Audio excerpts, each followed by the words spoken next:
It's a nice, friendly group. Lovely. Well, we're in a very good mood. We just had the highest poll numbers I've ever had. Ever.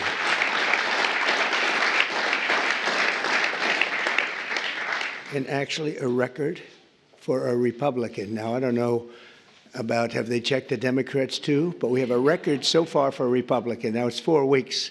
We have a lot of weeks to go. We want to finish that way, right? But I just want to thank everybody because you've been really amazing. The job you've done has been incredible in terms of this 4-week period. It's been a very somewhat historic 4 weeks, and we have a couple of things in the works. We're negotiating with Russia, Ukraine, trying to get that horrible situation over with. It's terrible. It's just so terrible. I see pictures that you fortunately don't get to see. You don't want to see them. And that is a killing field. You have young soldiers being killed, thousands a week, and we got to get it over with. It's bad for Russia, and it's bad for Ukraine, and it's bad for us on a humanitarian basis. I've had very good talks with Putin, and I've had not such good talks with Ukraine. They don't have any cards, but they play it tough. But we're not going to let this continue. This war is terrible. It would have never happened if I were president, but it did happen, so I got stuck with it, and the whole world is stuck with it. And right now you have a country that has its cities, they look like demolition sites. Those beautiful towers, those 1,000-year-old golden domes that were so beautiful, the most beautiful in the world, they say, they're all in smithereens. Millions of people are killed, I think far more people than anyone understands. And we have people that better get to the table and get it ended. Should have never happened. It would have never happened. But I'm delighted to welcome America's governors to the White House. You're amazing people. Even the Democrats are amazing people, some of you. And we've worked together. Actually, we work very well together. I can't think of anybody. There's one or two, yeah, that it doesn't work out so well, but that's sort of normal. But I do want to welcome you, and I want to let you know that anything I can do, I'm here. I'm here for you. And we can do a lot. I do want to say that I left a great place, North Carolina, and we're really working hard there since I've been in. For 4 weeks, we've done more than they've did in all of the period of time. And FEMA was a disaster. FEMA wasn't there. They didn't do the job, and it was a terrible, terrible situation. I've never seen anything like it. And then they actually, when they did get there, a very small group, they chose anybody with an American flag or the name Trump on the front of the house. They would sort of skip that house very nicely. And it was just a disaster. And we've done it the other way. And we're working with a very nice person that we've had good relationships, the newly elected Democrat governor, who's here, I assume, is he? Okay, thank you very much. We're working well together, very well together. And we're not using FEMA so much, but it doesn't matter as long as we get the job done. But the people are becoming very happy. So I want to thank you very much. Great job. But we are, and I'm of the opinion, I understand FEMA very well. We had a good situation with FEMA, but it was a very expensive thing to do. And I really believe when there's a natural disaster, a hurricane, a tornado, or whatever it may be, you're very capable people. It's called you fix it. You take care of it yourselves. You don't have to call some faraway state and have people planed in from areas that they have no idea. They come in from Alaska to help you in Florida. They say, boy, this is hot here. This isn't, by the time they figure it out, everything would have been fixed. It's not a good situation. It's very expensive. You spend at least twice as much. They don't negotiate. They go out and hire local contractors, and they have no idea who they are. And I'd rather have my governor from South Carolina, Henry. I'd rather have Ron. I'd rather have from Florida. I'd rather have, I could name just about everybody in this room. I'd rather have you do it. You'll save a lot of money. And we'll send the bills. We'll pay, I think, far less. We have to have you have a little bit of skin in the game. Otherwise, those bills will be much higher than they're supposed to be. especially with a couple of you in this room who I know will get bills that you wouldn't believe, record setters. But so I think 75, 25 with the government, the federal government paying 75. And we'll go right through to probably either go through Commerce, maybe go through Marco, because Marco's very good with money. I don't think I'm going to give him to the environmental gentleman, Lee Zeldin here, because Lee's going to say, what's this all about, huh? They gave me this too. You have found some big stuff, by the way, some big fraud. You have, as he said, this one's not even explainable. We're talking about billions of dollars, so great job, Lee. Really, it's sad, but it's a great job you've done in a very short period of time. But I think Marco or Scott or Howard, and if wherever Howard may be, we want to congratulate him. It was a great session. He got no Democrat votes. I thought he's been a Democrat all his life, and he got no Democrat votes. They all called him to apologize. And, honestly, that shouldn't be. But he got approved yesterday. But today I'm delighted to welcome America's governors to the White House, and I've known many of you for a long, long time. And this week we're forging even stronger bonds of cooperation to better serve the American people. I also want to thank the members of my cabinet who have joined us for this meeting, and they really have gone right off the bat. And I also want to thank Senator Thune, because I'm hearing we set a record on approvals. And I was screaming, I thought it was going so slowly. I think we have a record. So I apologize to anybody I screamed at. But no, it was announced this morning. I think we had a record for the number of positions, so that's great. And they're great people. So I'll begin by introducing Secretary of State Marco Rubio. He scares me because he got 99 votes. So that's either unbelievably good, because he's an incredible diplomat and therefore he's Secretary of State and you couldn't have picked it, or I'm a little nervous about you, Marco. And the only vote he didn't get was our Vice President, who couldn't vote because he had just left. So you got 100%. But it really says something. I think it says working together. It's an amazing tribute, I think. I'll let you know about it. I'll let you know about it in about 2 years, everybody.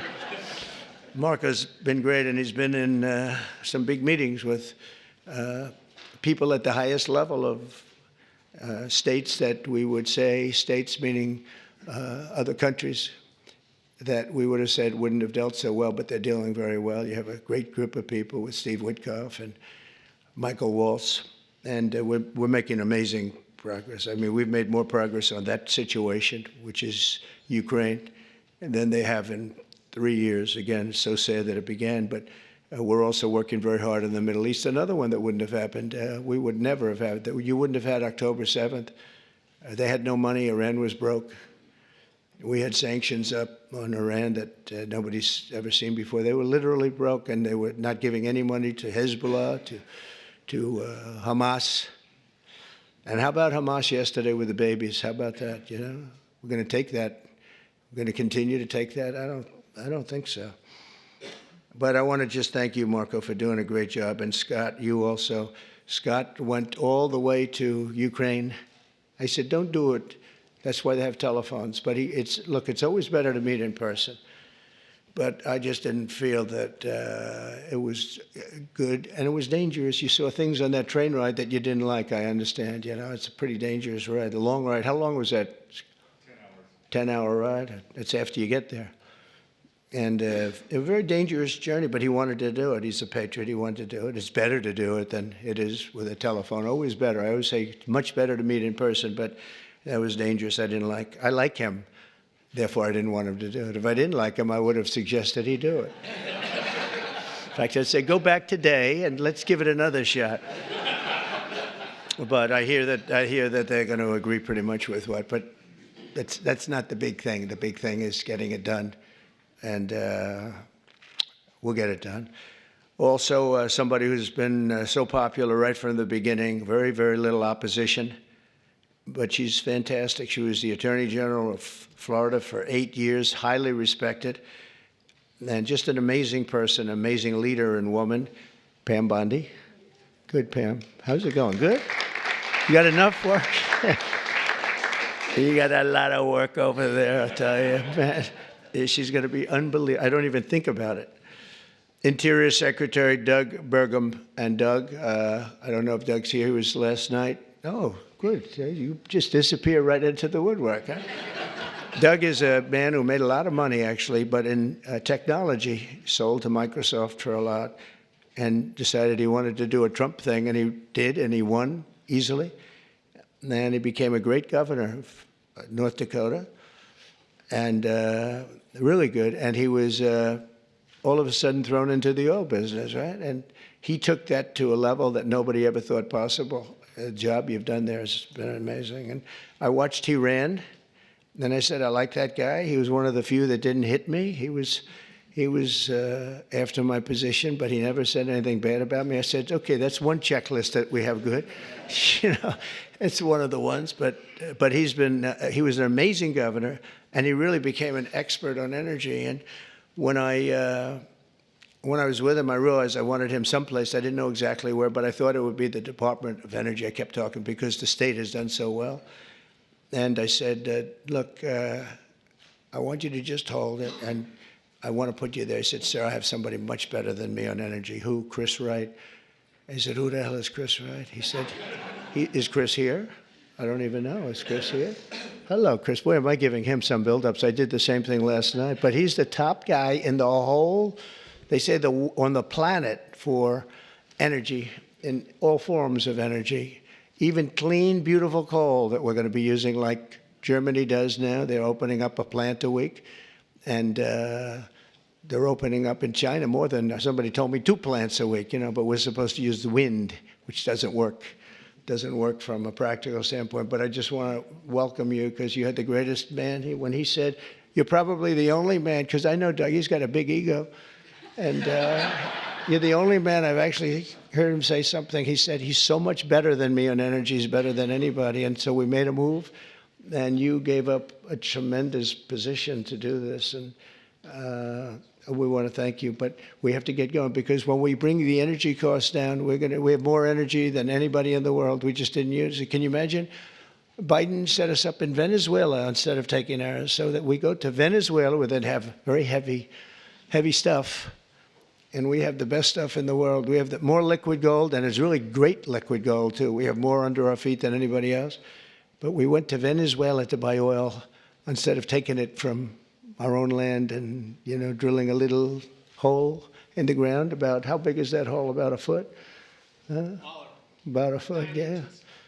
We drill a little tiny hole, and we could have taken it instead of all of the problems. And then we've made Venezuela strong again. You know, they've given them a lot of money. They never thought they were going to have so much money, and all the people are leaving. So you're going to have one guy sitting there with a lot of oil under his feet. That's not a good situation, but we're having talks about that whole mess. What a mess. That was another one that was done. He was ready to quit. He was going to be out. Marco, you know that better than anybody. Marco's been very staunch against what took place there. And we were going to have that in any form we wanted it. But Biden made them strong. It was the worst administration in history, and I say that with a lot of Democrats, but I think you believe it too. You can't say it, but you believe it. But I just want to thank you, and if you get those prices down, you know, that's what caused inflation, the energy. I mean, the spending, but I think even more so the energy. The energy went up. They stopped the oil leases. They stopped a lot of things that we were doing, and then they went back to what we were doing as much as they could because the prices were going through the roof. Remember that initial surge? It was brutal. And they went back. They let any rig that we had up just drill. You know, and they ended up doing similar numbers, but we wouldn't have been at those numbers. We would have been double or triple those numbers. Those were from years ago. But energy caused our problem. But I just want to thank you for recommending him. And what we've done is he's the head of Department of Energy. He's Department of the Interior. And it's really screwy because the Department of the Interior has all the energy other than some nuclear energy that you're in charge of. But he has all the energy, has all the land, all the great places, best. We have more than any other country in the world. And he's in charge of it. The problem is he can't drill. And he drills, but he has no land. So what do? We said, I have an idea. Let's merge them. So we merged them intellectually. I don't know if we did it legally, but we did it intellectually. So now he gives up the land and he gives up the drillers, and you're going crazy, right? You're going wild, and you'll do it beautifully, environmentally well, Lee. We'll make sure. But we have a lot of things. But we had a merge. I always wondered, why doesn't the energy department do more? And they didn't do more because they don't have any energy. It's the craziest thing I've ever seen. We'll probably have to make maybe even a change in that, somehow merge them or do something, because it's pretty tremendous what you're going to be able to do. Agricultural Secretary Brooke Rollins, who's so fantastic, and she's been at the head of so many different things and loyal from the beginning. She even opened up when we had a rather shocking defeat. She opened up we call it an institute. I've never seen anybody raise money like her. She raised hundreds of millions of dollars on this fabulous thing. But I said, look, we want to win another race because I think it's really important to win twice. And I won 3 times, if you think about it. So but it's only the Republicans smile when I say it happens to be true. But Brooke has been amazing, and it was really tough because this last election, I go to a person and say, sir, I just gave you $10 million. Oh, where did you give it to? I gave it to Brooke. You gave it to Brooke. She's spending it on policy. We don't have to worry about policy. We have to worry about getting elected, right? But Brooke is fantastic, and she's done such a good job, and she's Make America Great Again, top of the line, right? And she's going to, and what I didn't know, and as soon as I found out, I said, that's that. She studied, that's what she studied, agriculture. She knows everything about it, and she's going to be a fantastic secretary, and you'll do something with the eggs, because I'm hearing so much about eggs. You'll figure it out. You got to figure something out fast. But and we inherited all of the problems. At some point, a few months down the road, we won't be able to say it's so much us.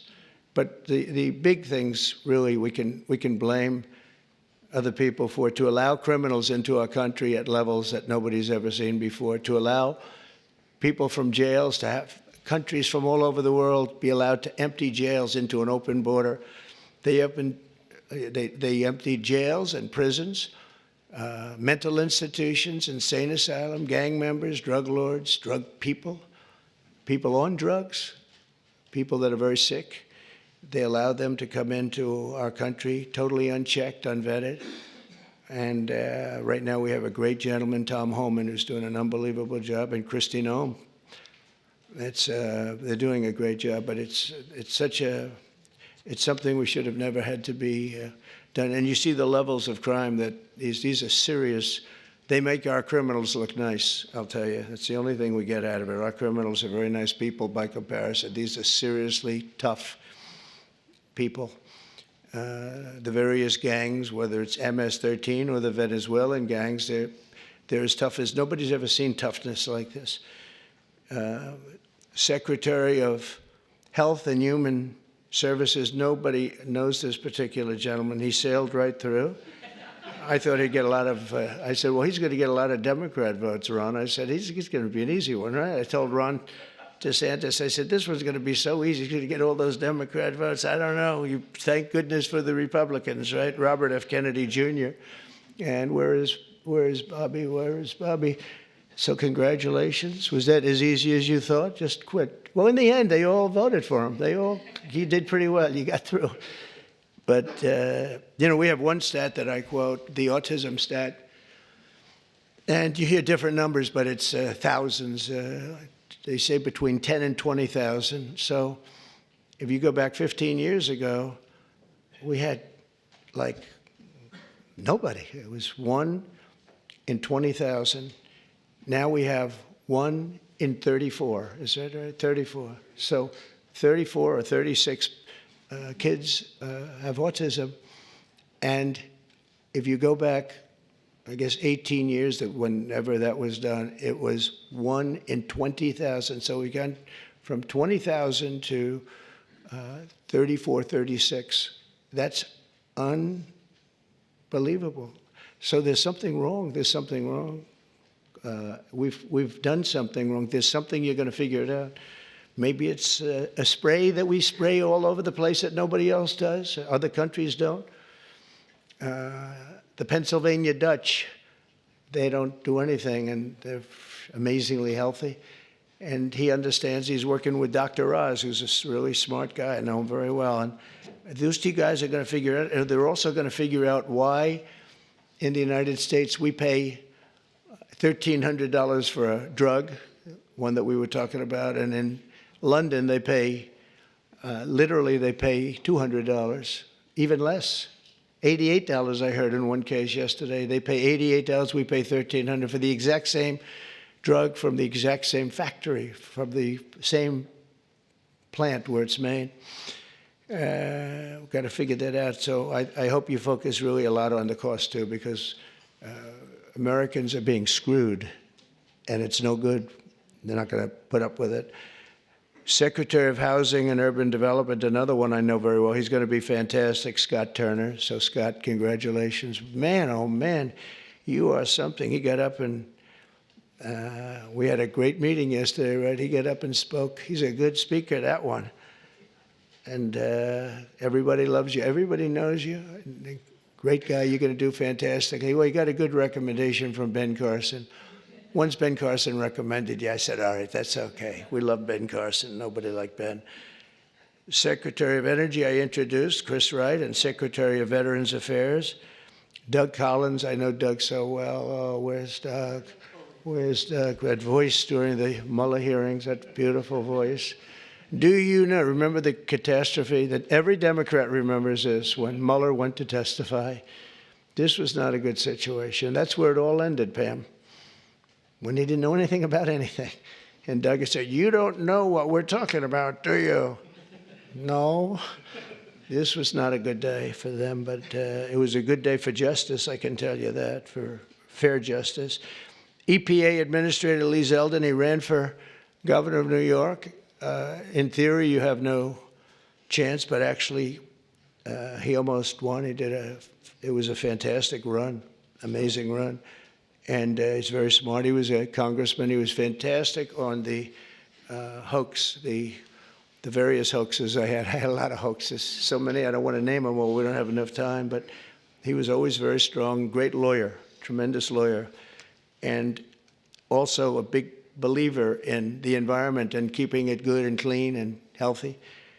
And I just want to thank you for the job. And the only thing I ask is that you go speedily, because, you know, a lot of people use the whole process, the environmental impact process, to delay projects. We just want them to go quickly.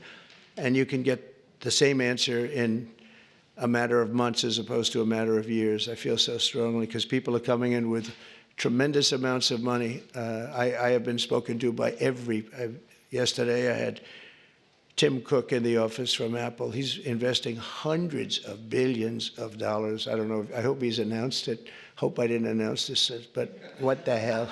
All I do is tell the truth. That's what he told me. Now he has to do it, right? So it's so good. But he's investing hundreds of billions of dollars, and others too. We're going to have a lot of chip makers coming in, a lot of automakers coming in. They stopped 2 plants in Mexico. They were under construction, starting construction. They just stopped them. They're going to build here instead because they don't want to pay the tariffs. The tariffs are amazing. It's good. I got myself in a lot of trouble. I said it's my favorite word in the dictionary, the word tariff.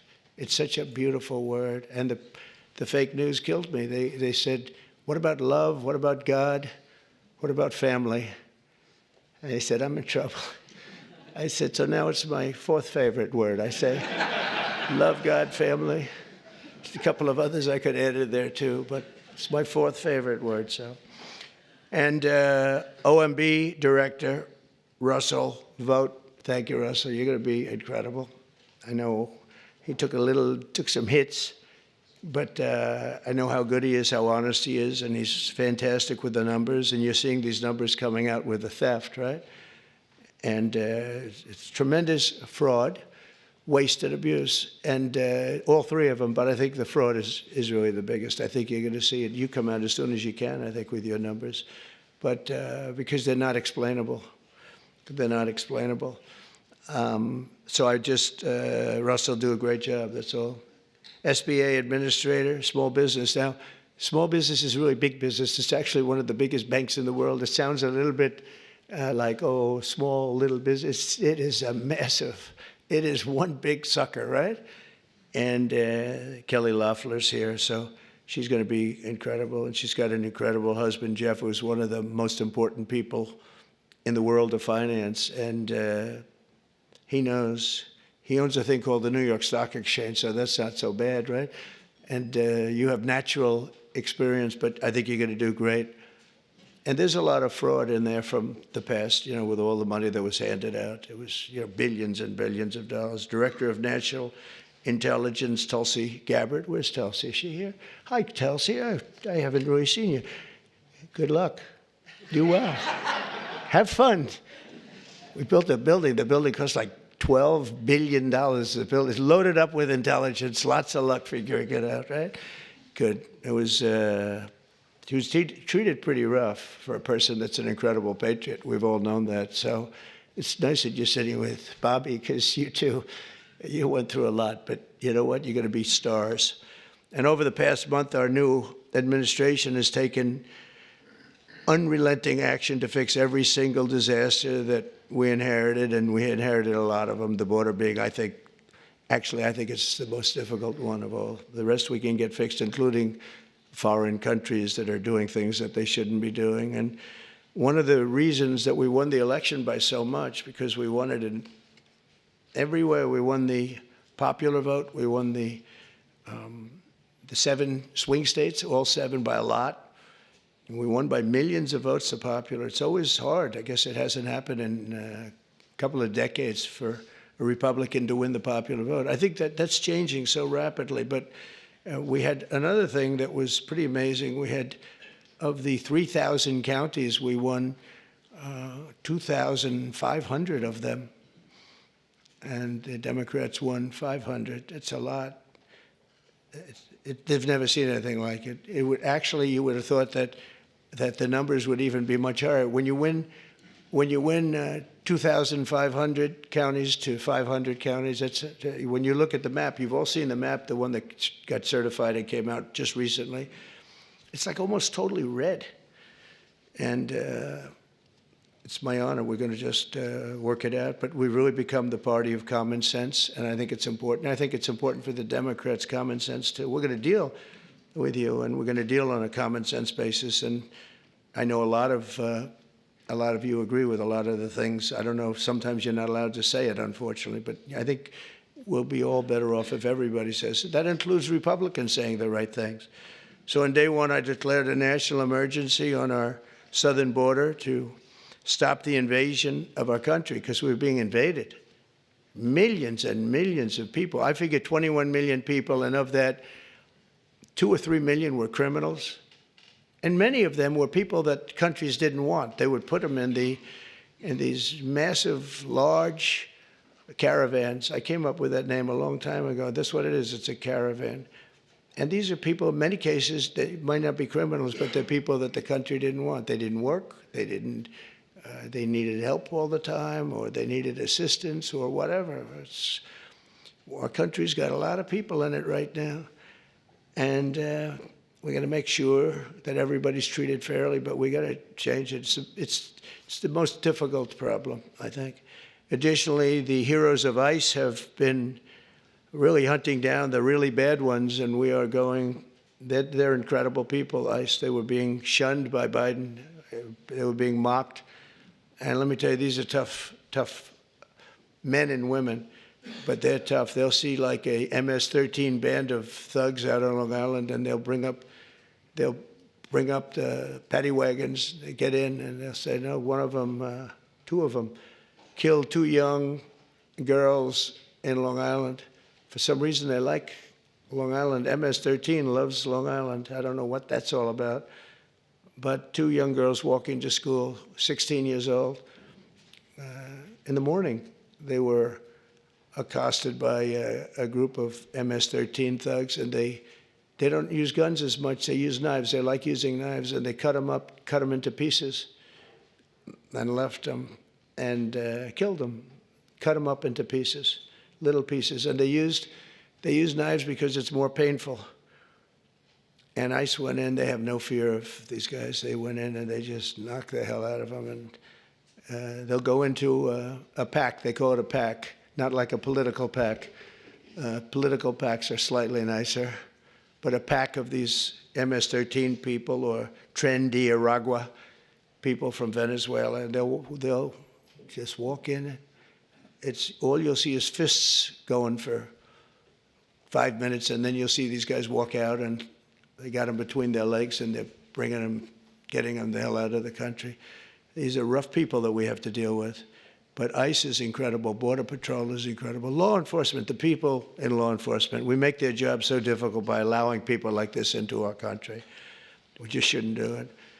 So I've just designated the group from Venezuela, Tren de Aragua, as a foreign terrorist organization. I mean, they in Colorado, they went and other places, they literally take over.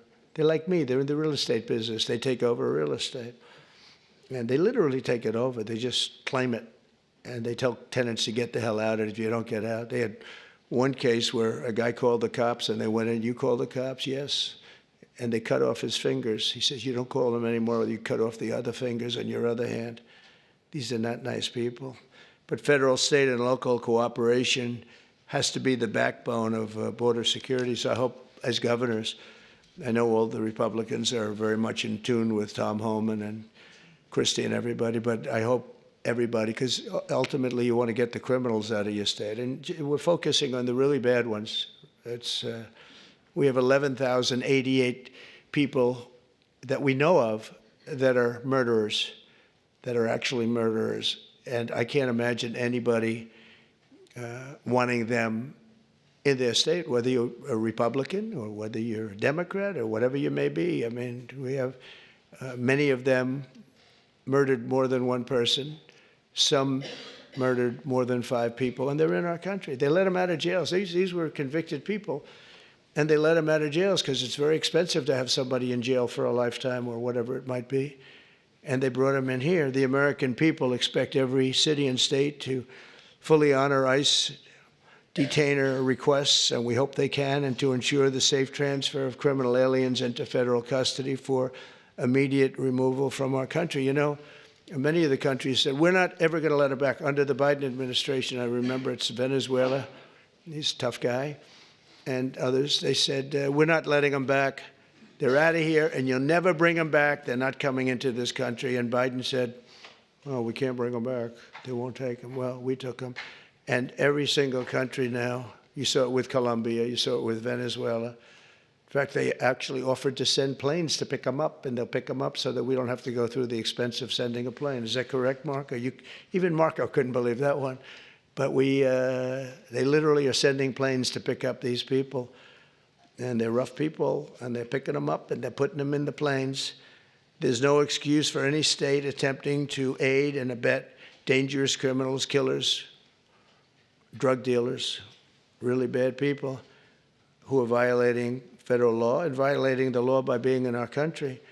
To combat inflation, I declared a national energy emergency, and we had to do that. One of the things we've done is by doing that, we can go very quickly. You know, a lot of companies are coming in, but they need tremendous electricity, amounts of electricity. Who would have thought, Doug, right?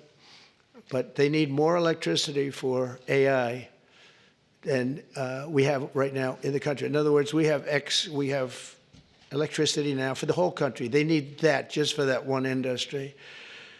So they're coming in with, and we're going to be leading. We're now leading on that. We've really opened it up, and I hope it's good. But we opened it up, and we're leading China by a lot. But China's giving them tremendous electricity because they do whatever they want to do. But we're working with Lee. And I've told these people they're going to spend hundreds of billions, trillions of dollars, actually. So I need double the energy that we have right now, and even more than that, from what I'm understanding, which is hard to believe. In other words, take every car, everything, every building. We need, whatever it is, 100% of the energy. We need that amount just to be in the #1 position. And we need really more than that to really dominate, which I think we'll be dominating. But I told them, and they can't believe it. I said, we're going to get you quick approvals, and you're going to build your own electric plants so that you're going to create your own electricity when you build your plant, which will be massive. These are massive plants. But when you build your plant, we're going to let them build an electric generating plant where they build like a utility. In other words, instead of using Con Edison, like we have in New York, hello, Governor, nice to see you back there. And we do have Con Edison, and they don't do a bad job, actually. But, they could be a little cheaper with the price, perhaps, but they don't do bad. But we build our own utility. They can have their own utility. If they have any extra, they can put it onto the grid. But this way, they're not subject to a bad grid or a dangerous grid or a grid that gets taken out by bombs or war or anything else. So they actually couldn't believe it. They said, "You think you could get that approved?" "Yeah, I'll get that approved very quickly." They couldn't believe it, and they're so happy. And they're going to do some in Virginia, some big ones. But we're going to go, and this way, it's really a self-service. They just have this massive building with a large electric generating facility that'll be powered by natural gas, mostly. Some will use coal, some will use nuclear, clean coal. I only say clean coal, but some will use nuclear. They have their right to do it. None will use wind, because wind doesn't work. It's just terrible how an environmental person can like wind. It kills the birds. It's very expensive. It's 7, 8 times more expensive than other forms of energy. Every wind turbine in the country that goes up needs massive subsidies. It's really the only energy that needs subsidy, essentially. The solar's doing okay. So it's the only one. But to combat inflation, I declared that national energy emergency, and we're going to unleash the liquid gold under our feet to bring the prices way down. That's going to happen. And again, we're going to have a big part of that's going to be natural gas, which is very, very clean, and clean coal. We're going to do as many forms of energy as we can. And it's going to be something I think everybody knows, and you're going to call me or anybody else if you have difficulty or problems, but you're going to have levels of business being brought to this country that you've never seen before. The tariffs are bringing them more than anything else. The country's bringing them, but the tariffs are bringing them. They hadn't been here, and we're creating tremendous tax incentives. But the biggest incentive is they don't want to pay 100% tariff or 200% or whatever it may be. And as you know, we're going to be announcing tariffs on cars from foreign countries of 25%. That'll be done in probably April 2nd. I was going to do it April 1st, but I said, I don't like that date. It's going to cost a lot of money to wait one day. You know, I don't know. What do I do there, Pam? Maybe should I do it just April 1st? It costs a lot of money, that extra day, Marco. You figure what that costs. Let's do it April 2nd, right? I just don't want to take the abuse. We created the new Department of Government Efficiency, which you may have heard about, DOGE, which is now waging war on government waste, fraud, and abuse. And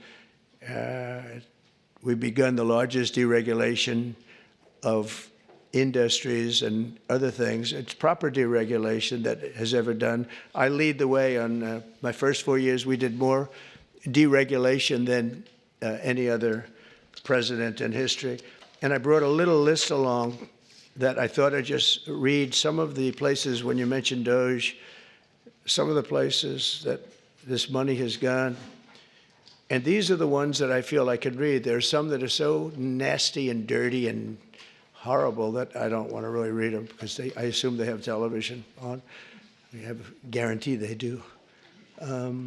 I let the press in today because we have nothing to hide, right? It's much better. They said, "Do you want to let the press in?" I said, "Why not? You think Biden would do that?" I don't think so.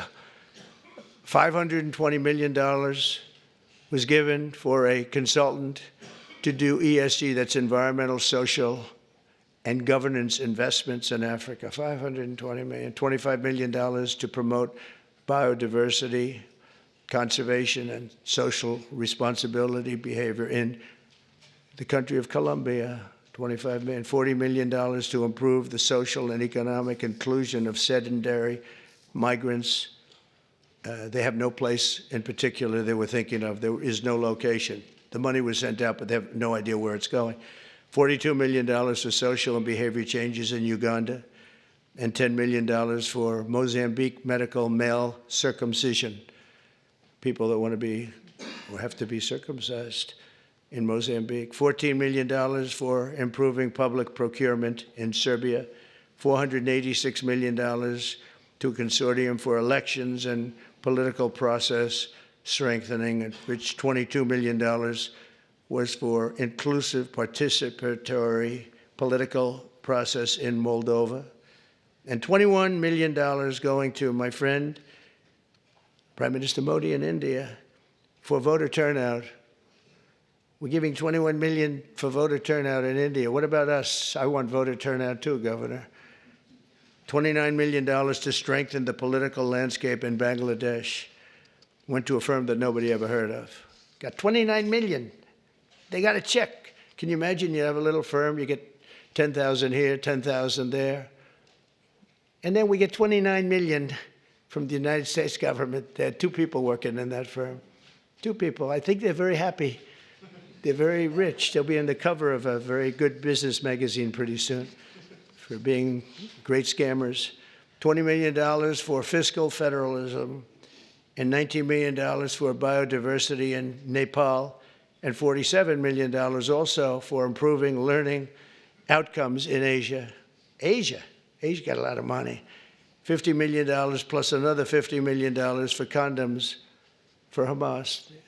They gave $50 million, and it worked out so well, they gave another $50 million a little bit later. Condoms, $100 million for Hamas. And we're also uncovering outrageous incompetence and fraud in the Social Security, and I read this last night, so Governor, you're going to be bored hearing this, but you know, you never get bored because it's not possible to even believe it. So if you live 100 years, it's a long time, but let's assume that they had millions and millions of people living, because they have like 10 million people in the Social Security living. But let's go over 100. So now you're more than 100 years old. We have 4.7 million Social Security numbers, people from the age of 100 to 109. So if you're 100 to 109, we have 4.7 million people on our Social Security rolls, right? That's a lot of people. I knew one guy was 100. The great Lenny Litwin, he was a builder in Manhattan. He lived to 103. You knew him. He was one of the greatest builders. He was so happy. The reason he lived, he loved building. He'd build a building a year, right? Never had a problem. You knew Lenny Litwin, I would think, Governor, right? He was a great guy and got along with everybody. He got along with Democrats, Republicans. Everybody loved Lenny. When he died, it was a bad day for New York, I'll tell you. He was a great guy. But he lived to 103, 104 because he just loved his business. He was designing a new building at 103, and that was the end of it. He didn't quite get the design finished. But you had 3.6 million people aged 110, substantially older than good old Lenny. From 110 to 119, you have 3.6. These are the people on the rolls. Now we're looking to see whether or not they've been paid, because if they've been paid, then you're just using those numbers to take out the money, all the money that's paid to those people. 3.47 million people from the age of 120 to 129. 3.9 million people aged 130 to 139. 3.5 million people aged 140 years old to 149 years old. I think this is the case for Pam. I think I might give you this, Pam, just you can have it. In fact, I will. 1.3 million from age 150. There's 1.3 million people, they're saying, are alive and receiving Social Security. Now, that's the only thing we're checking. Are they receiving it? Because if they're receiving it, that makes it much worse. If they're not receiving it, that just makes it incompetent. They shouldn't be on the rolls. And the only thing good about this is that when we take all these people off the rolls, and we have tremendous fraud underneath, people that are 80 and 60 and 50 and everything else, but this is really incredible. 1.3 million from 150 to 159, and over 130,000 people are on the rolls of Social Security over the age of 160 years old, including 1,039 people between the ages of 220 and 229. So we have, think of that, we have 1,039 people who are 220 years old to 229. We have one person at 240 years old, and here's the beauty of them all. We have one person at 360, which is strange because the country is 250. So it's been there 110 years older than the country. Here, Pam, you better take a look at this. That's much better for you than for me. Now the question is, are they getting paid? Because somebody maybe is getting paid. Yeah, I have a feeling you were. I said, what a convenient thing. This is so nice. We created this department, DOGE, and the kind of numbers are incredible. It could be $500 billion, but it could be $1 trillion. It could be even $1.5 trillion. We're going to find out. I mean, I'm actually going with Elon, and Elon is doing a really good job. And I said, who are these people that travel? We call them the Dogers. And I said, what are they? He said, they're generally young people with extremely high IQs who are very good with computers, because you have to be good with computers. So when one of these scammers talks and tries to tell them why it's perfect, they said, no, it doesn't work that way. You know, it's very hard to talk them out of something when they have you. But we're actually going to Fort Knox because I want to see, do we have the gold? Do we still have whatever it is, tons of gold? I hope we do. Wouldn't that be disappointing? Fort Knox. You grow up hearing about Fort Knox. You can't get in. You can't even see it. Nobody sees it. You go there and the place is dry. Would that be terrible? There's another one. Maybe you should go with us to that one. But we're going to go in there pretty soon. They're going to open the doors to Fort Knox. If any governor would like to go with us, we'll go. Do you want to go with us on that one, Ron? That could be good. Could be interesting. Can you imagine if we open it up and there's no gold? Well, I think there will be. For one reason, it's really heavy. You know, you steal or borrow gold, you got to be strong. So it's not like other things. But we're looking at everything. We have the largest deregulation campaign in history, and we are, again, I did more than anybody, but this blows it away. And for one, every time we put in a new regulation, we're not allowed to put it in unless we terminate 10 old regulations. So it's 1 in 10. We did 1 in 7 in my last administration. And the problem is some of them were put back, foolishly put back. There was no reason for them. So if you truly want a turbocharged economy, you have to do that, and you have to get rid of the regulations. I think one of the reasons before COVID, and we did a great job with COVID and it was a hell of a thing for all of us, everybody here. But some countries will actually never recover for what they went through. But we ended up giving back. When we turned over the reins, the stock market was higher than just previous to COVID coming in, which was an amazing achievement. But we were, just prior to that, I would never forget, I was sitting down with 2 consultants, the 2 great pollsters. They said, sir, this economy is so good. We're the greatest economy in the history of the world. We were doubling up China. I was also charging China hundreds of billions of dollars in tariffs, which no president charged them anything, but they were killing us.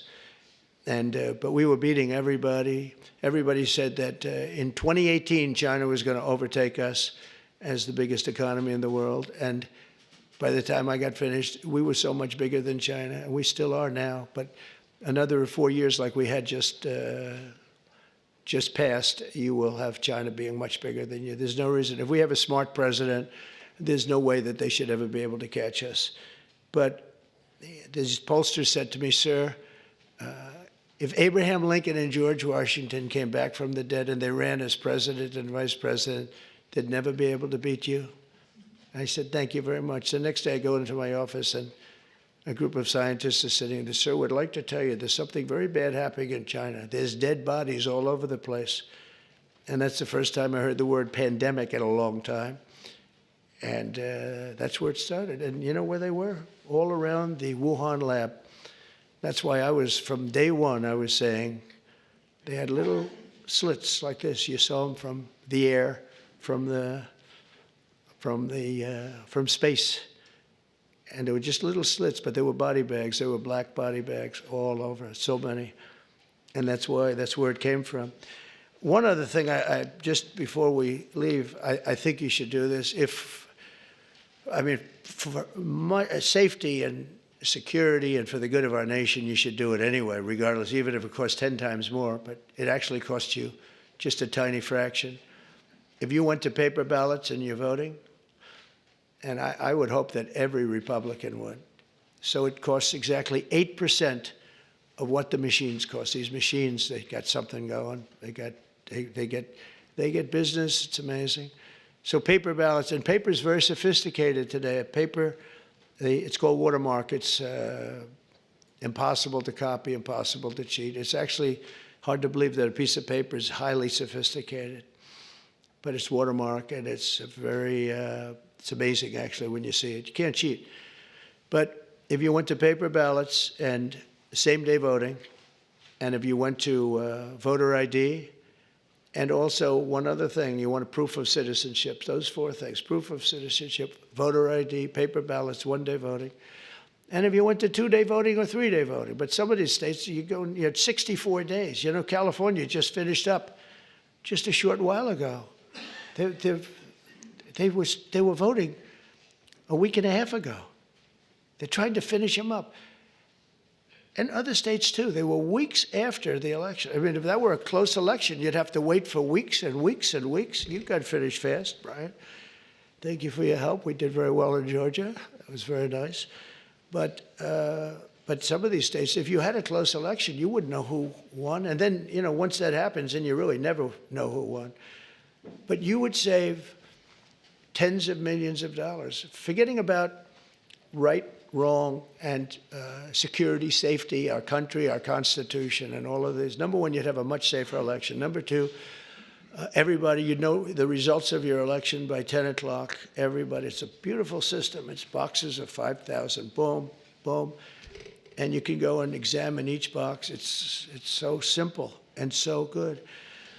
I did ask Elon, because he knows more about computers than anybody I know. I said, what do you think of the voting system? He said, computers are not meant for voting. It's just not it's too many transactions taking place too quickly. It's just not, he said, honestly, and I've gone to the best people, the smartest computer minds from MIT, from others. My uncle was a professor for 41 years at MIT, and a brilliant guy, and I got to know a lot of the people up there. And they will tell you that the most secure way that you can secure the election, and probably the fastest way, because there can be very little hanky-panky, is paper ballots. Can you believe it? So I hope, Sarah, that certainly the Republican governors, but if you want to save a lot of money, you go to paper ballots. It'll cost you 8% of what the costs are now. And that's based on a good deal for machines. And then when you go through the days and weeks and months of waiting, France had mail-in ballots. Anytime you have mail-in ballots, you're going to have fraud, without question. And France had it, and they went back to paper ballots. And I saw their election, and their election was over at 9 o'clock, and their numbers came in at 10:05. And there were no complaints. They had a winner, they had a loser, 39 million votes, and it was done. We're one of the only people that has now mail-in voting, one of the only countries that has mail-in voting. Remember Jimmy Carter when he did a commission, and I think they had Scoop Jackson, they had some, at the time, big senators, and their conclusion was, if you have mail-in voting, you're going to have massive fraud. And we had it in New York with the congressional race. Remember the congressional race? It took them forever like 6 months later, they declared, who was it, Jerry Nadler or somebody? They declared him the winner, 6 months later. But it was somebody. Oh, no, it was the woman, the congressman. I won't mention her name. But she won, but she didn't win. And it was really very sad to see that whole thing. Democrat, that was a Democrat and a Democrat. That was a primary, but they had the mail-in voting. It's just a disaster. So it's very, very expensive. If you want to save money, if you really believe that the computers work, which they don't, but if you want to save a lot of money, all you have to do is go to paper ballots, and you'll be cutting it down by millions and millions of dollars. So America will take off like a rocket ship. You're going to see things that's so great for the governors, and Democrat governors are going to have, you're going to get the benefit of this. You're going to be opening up plants, and you're going to be, I hope we have enough people. We're going to and we want people to come into our country, by the way, I do, but they have to come in legally. So we need people in the country, but they have to come in legally. 2 weeks ago, I signed an executive order banning men from playing in women's sports. Many Democrats are fighting me on that. I hope you continue because you'll never win another race. And it's just crazy. If you look at what happened with the boxing, if you look at what happened with the weightlifting numbers, where a record that hadn't been broken for 19 years got shattered. But, they put up an eighth of an ounce here, an eighth of an ounce there, and it's 218 pounds or whatever, a lot.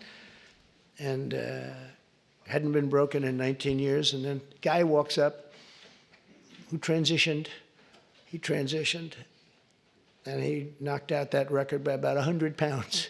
That will be a record not going to be broken again in a long. So we put a ban on it, and to protect women. I mean, the women. If you watch the Olympics, you had two transitioned people that were fighting in the women's boxing. They have women's boxing category. And if you saw that, it was brutal. What happened to the Italian woman was a really good boxer. After one punch, she said, no more. I've never been hit. It was a left. It was not even it was just a left jab. She got hit so hard, she said, I can't do it. They forced her to go out. No, go out again. You'll do it. Goes out again, gets hit again. No, that's it. She didn't want to die, and it's crazy. But the NCAA has complied immediately, by the way. That's good. But I understand Maine. Is Maine here, the governor of Maine? Down here. Are you not going to comply with it? I'm complying with state and federal laws. We are the federal law. Well, you better do it. You better do it because you're not going to get any federal funding at all if you don't. And by the way, your population, even though it's somewhat liberal, although I did very well there, your population doesn't want men playing in women's sports. So you better comply because otherwise you're not getting any federal funding. Every state, good, I'll see you in court. I look forward to that. That should be a real easy one. And enjoy your life after governor because I don't think you'll be in elected politics. Every state has a responsibility to comply with Title IX. They have an obligation, a legal obligation, and we'll be enforcing aggressively, and we're going to be protecting our citizens. We're going to protect. So just to end, this administration has been fighting for parents' rights and universal school choice. We want to do something that I think many people in this room want, and even if you don't, I think you do want it, but you might not be able to say it. We want to move the schools back to the states so that Iowa and South Carolina and Georgia and all these states can run your own school system. And you'll do a fantastic job, Kim. You're going to do great. I mean, I use your example because you're so much into the education, done a great job with school choice, and you'll do your school choice. That'll be the easy thing. But we want to get it back, take it away. So just some stats. So at last, it's usually we're 38, 39, or 40 out of 40. They take the 40, I guess, biggest, most important, whatever it might be, but 40 countries. And we were 38, 39, and congratulations, but 2 months ago, 3 months ago, we hit number 40. So we were last in terms of education in the world. And we were first in another category, though. We were first in cost per pupil. So we spend much more. And by the way, second wasn't even close. So you have Norway, Sweden, Denmark, Finland, China. So there goes the big country theory, right? They have 1.4. They're rated number 5. That's a little bit scary, isn't it? But they're all rated well, spend much less per pupil than we do. We spend the most per pupil and we're rated less. Think of that. Can anything be worse than that, Sarah? Huh? So what happens is we are going to make a very strong push on closing up the Department of Education. We'll have one person sitting there just to make sure that they're teaching English, reading, writing, and arithmetic, okay? Just that's all. The rest of it is up to the governors. We have great governors, really smart people. Brian, I think you'd love to have it in Georgia because you could do a great job. And you're being told, Ron would love, Ron sitting there saying, oh, give me the education. You're being told by people in Washington that don't know much about your state and maybe don't like your state, maybe don't like you, maybe don't like your pupils, about what they should be doing. And I'll tell you what, we will compete. Many of our states, I figure 35 of them, we're going to have 35 great ones. We're going to have 5 that are okay. Then we'll have another 5 that are blah. And then we're going to have 4 or 5 not so good. But in a place like New York, we could take it as an example, Westchester County. You go Westchester, Suffolk. You go out on Long Island, you do upstate New York. You break it up into quadrants, Manhattan. But I think you could do a great job. I think the states will do a fantastic job. And we send the money directly to the states. And we're not looking even for the cuts, but you'll spend a lot less money. You're going to spend a lot less money. As somebody that spent a lot of time in Washington over the last number of years, it seems like every building is a Department of Education. But I'm saying, what do these people do? What do they do? But if we could send education back, and Linda, as you know, is going through the process right now, and I think she's doing really well. She's great, Linda McMahon. And I said, Linda, you're trying. I really want you to do a great job, but you're really only doing a great job if you have no job by the time we finish. You have to create no job for yourself because we want this to go back to the states, and she agrees. And if we can do that, I think it's going to be one of the most important things we can do. So the governors, the people in this room, Democrat, Republican, will run their own school system, and we'll back them 100%, and we'll pay like we do now. But I think we'll end up having to pay probably half. But that's not the reason I'm doing it. I'm doing it because we give really bad education. And as far as the teachers union, I love teachers. And I imagine unions might form in some of these places, and if they do, that's fine, you'll deal with it. So this isn't against unions, it's because I won unions. I won the Teamsters. When you win the Teamsters, that's serious. But I put in a person as Secretary of Labor who I really did it because the unions treated me so well. The auto workers, so many of the unions, the firefighters, the police unions, I got like 98% of the vote. We're looking for the other 2%. Nobody can find them. So, I grew up in New York, which was union territory. But we want to be able to have great education. If we don't have education in this country is going to go down. When you hear China is rated number 4 and 5 every year, and they're a serious competitor. So I want to thank you all, and I do want to say again, call me at any time. I will take your call. If you're a Democrat, I will put you ahead of the Republican. If I have a Democrat or Republican call, Simon, I will put the Democrat first. Okay, I promise. And probably, sort of promise, right? No, I will. We'll take good care of the people in this room. And it's an honor to be with you. You're very, very smart people. To do what you do, to get elected, it's a tough business. But if you could take back education, and if we could do some of the things that we just laid out very easily in this plan, and you have a federal government that's behind you all the way. We'll be sending help. As an example, if we do get rid of FEMA, which we should, it's very expensive, doesn't work, but we'll be sending federal help in. If you have a big hurricane or a tornado or all of the things that I've been watching, and you'll be taken care of much, much better than you're taken care of now. You have to wait around for these people to come, and they come so late. But the worst example was what you had to go through in North Carolina. What happened there was a terrible thing. So congratulations on your victories, and you're going to have many more victories, and I'm here for you. If you want to ask a couple of questions, you could, if you'd like to. Yes, please. Thank you, Mr. President. So I think we share excitement about disaster response and how we can make it better. We've all had disasters. We usually love to see the president after disaster that's never fun. Right. We have fires, other people have floods, hurricanes. We want to be a part of helping to make a federal emergency response work, Good. Changing FEMA so they're not putting square pegs in round holes. So involve our group because we're the ones on the other end of it saying, oh my God, why are they coming with this when we need that? Right. So we're ready to help. Good. Thank you very much. It's very nice. I agree. Yes, please. President, thank you for welcoming us. As we go through the process of putting in your priorities as president, would you give us an opportunity to speak with you about, say, return on investment? Sure. Before we go, for example, into, we've heard and we'll wait the decisions you make and the Secretary will make, but for instance on Medicaid or Medicare, Sure. if cuts are proposed, perhaps give us an opportunity as governors to prove to you that we can make these programs worthwhile. That might help us on our I budgets. love that. I think it's great, Bobby. I think it's great. One of the things we're really focused on is bringing down the costs, and we haven't been treated very fairly, especially over the last 4 years. And as you know, we had transparency, which is one of the biggest things that could have happened. And Biden, for whatever reason, terminated that. That would have brought down the cost tremendously. But we'd love to have your ideas on any of them, Medicare, Medicaid, any of it.